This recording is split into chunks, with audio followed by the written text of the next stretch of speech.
Bangla cinema, Bangla industry. আর বাংলা ইন্ডাস্ট্রিতে জয় জয়কার চলছে কার? জয় জয়কার চলছে দেবের। কেন? এই যে একটা কথা হলো না, যখন যার বাজার চলে আর যখন যার কথা চলে, যখন যাকে নিয়ে আলোচনা হয় আর ব্যাপারটা তাকে নিয়েই হয়। এবার ঘটনাটা হচ্ছে এখন খাদান। খাদান সিনেমাটা যেন লোকের মুখ থেকে যাচ্ছেই না।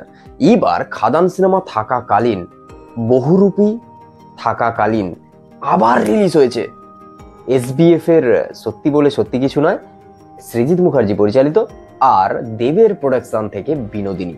মানে এই ঘটনাটা হচ্ছে সিনেমা হলে অলরেডি দুটো সিনেমা রানিং। সেটা হচ্ছে দুর্গাপুজোর সময় রিলিজ হওয়া বহুরূপী আর ডিসেম্বর রিলিজ হওয়া জন্মদিনের খাদান। একদিকে খাদান, একদিকে বহুরূপী, আর তার সঙ্গে দুটো নতুন মুভি, যেটা সেই লেভেলের বড় বাজেটের নয়, কিন্তু ছবি ছবি। কারণ বিনোদিনী আসছে। বিনোদিনী হাইপ ততটা না থাকলেও আলোচনায় আছে।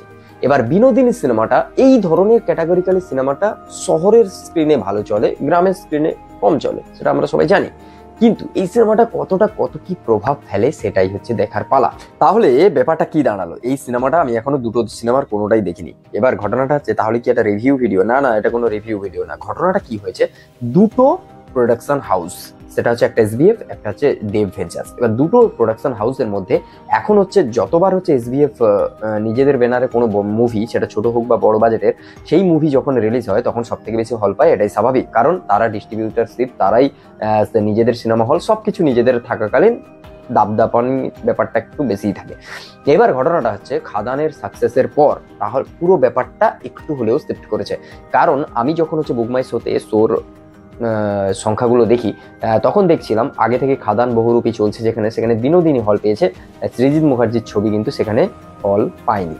ঘটনাটা হচ্ছে দেখতে গিয়ে তখন হল মালিকও কোথাও বুঝেছে যে আমাদের সেই সব সিনেমা চালানো উচিত যেই সব সিনেমা আমাদের ব্যবসা এনে দেবে, নাকি কোনো মানুষকে ভালোবাসি বলে, সেই প্রোডাকশন হাউসের কথা শুনি বলে তারই হচ্ছে সিনেমা চালাতে হবে। এটা একটা ভালো দিক।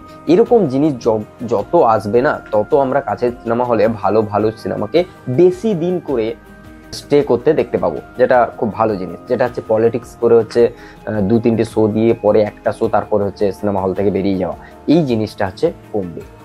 এই প্রথম বাংলা দুটো সিনেমা হচ্ছে সিনেমা হলে চলে এসছে, যেগুলো হচ্ছে কিন্তু মাস কমার্শিয়াল কোনো প্রথম সারির সিনেমা নয়। এটার কিন্তু দর্শক আলাদা। এটা হচ্ছে মানে ড্রামা, ফ্যামিলি ওয়াইজ, যে স্টোরি ওয়াইজ যে হচ্ছে সিনেমা হয়, এটা হচ্ছে সেরকম, যেটাকে আমরা আর্ট ফিল্ম বলা হয়। এবার সেই জন্য বলি, এই সিনেমার কিন্তু দর্শক আলাদা, অবশ্যই দর্শক আলাদা। সবাই যারা মাস কমার্শিয়াল দেখতে ভালোবাসে তারা কিন্তু এইসব সিনেমা দেখবে না, অতটা ইন্টারেস্ট দেখায় না।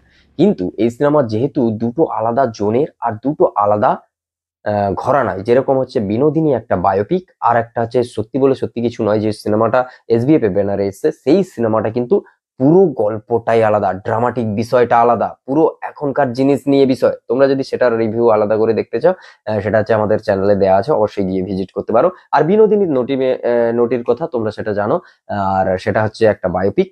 তবে দুটো সিনেমা কিন্তু আলাদা, গুলিয়ে ফেলার দরকার নেই। তবে দুটো সিনেমা আমি বলবো দেখো, কারণ দুটো সিনেমাই হচ্ছে একটা মানে আলাদা গল্প বলে, আর দুটো সিনেমার মধ্যে এমন কিছু ব্যাপার আছে যেটা দেখা উচিত বলে আমি মনে করছি। যেহেতু বিনোদিনীর এত হাইপ নেই, তবু আলোচনা চলছে, তার কারণ কিন্তু সাকসেস অফ খাদান। খাদানের সাকসেসের ফলে, যেহেতু দেবদা না থাকার পরেও দেবের প্রোডাকশন হাউস আর সব জায়গায় দেবকে দেখা যাচ্ছে বলে, তাই বিনোদিনীর হাইপটা এতটা বেশি। তোমরা সিনেমা হলে যাও আর সিনেমা দুটো দেখো, কেমন হয়েছে সেটা অবশ্যই কমেন্ট বক্সে আমাকে জানিও। আমি অবশ্যই রিপ্লাই দেবো, অবশ্যই কথা হবে। আমি জানি হয়তো ভয়েসটা শুনতে খারাপ লাগছে, কারণ ওই সর্দি কাশি ঠান্ডা লাগলে যা অবস্থা হয় আমার এখন তাই অবস্থা। তো আউটপুটটা খুব বাজে যাবে, সেটা জানি, কিছু করার নেই, কি আর করা যাবে, 2-4 দিন অ্যাডজাস্ট করো। আর হ্যাঁ, দেখা হচ্ছে নেক্সট ভিডিওয়ে, ততক্ষণের জন্য সাবস্ক্রাইব করো। আর স্টার গল্প যে প্লেলিস্টটা আছে সেখানে যাও, গিয়ে অন্যান্য ধরনের ভিডিও, গসিপের প্লেলিস্টে যাও, গসিপ সেগুলো দেখো, আশা করি তোমাদের ভালো লাগবে। চলো, দেখা হচ্ছে নেক্সট ভিডিওয়ে, নেক্সট কোনো একটা জিনিস নিয়ে আলোচনা হবে, আর কোনো সিনেমার রিভিউ নিয়ে কথা বলবো। দেখা হচ্ছে খুব তাড়াতাড়ি।